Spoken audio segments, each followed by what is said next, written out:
If you're trying to become an elite passer, doing things like this and this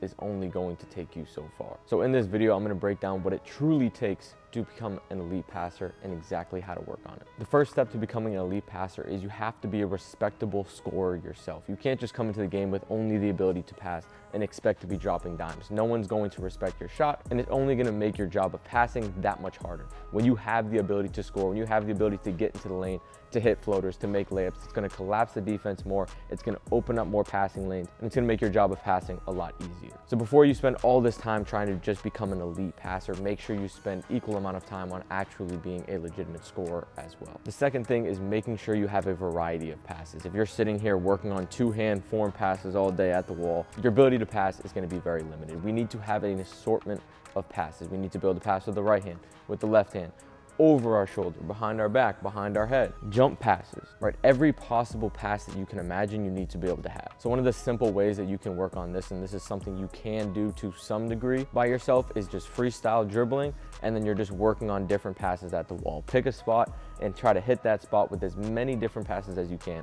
Going off the right dribble, going off the left, go off of between the legs into that pass, go off of between the legs into a behind, go behind the head, go over the shoulder, right? Try to hit that same exact spot as many different ways as you possibly can, then add it on the move. Okay, I'm going away from that spot and then try to come back and hit it. I'm working on going backwards into it, sideways into it. This would be the first step to really start to build your arsenal of passes and also slowly building your accuracy as well. But unfortunately, this is where most people stop. They pass at a wall, they pass at a stationary target, and they expect it to transfer over into games, which is just absolutely crazy. At the end of the day, in a game, there's so many different things going on, and most importantly, you're passing to moving targets while you're also moving while being guarded by a defender. So the third step is, I would say, work on passing with moving targets. So grab a partner. Yes, you need a partner. You can't just do all this by yourself and expect it to transfer. And work on all of these passes with a moving target. So maybe you start baseline, partner starts wing, they're sliding down to the corner, you're driving baseline, working on hitting that moving target. Okay, now you're driving middle, they're sliding up. Again, work on hitting that moving target. So try to work on as many different combinations of this where you're moving one direction, partner's moving the other, you're both moving in the same direction, you're moving backwards, they're moving away from you. We want to train hitting these moving targets with as much accuracy as we can over and over and over again. So we can have the ability to make all these passes, but if they're not accurate and good passes, meaning it's something that the player can catch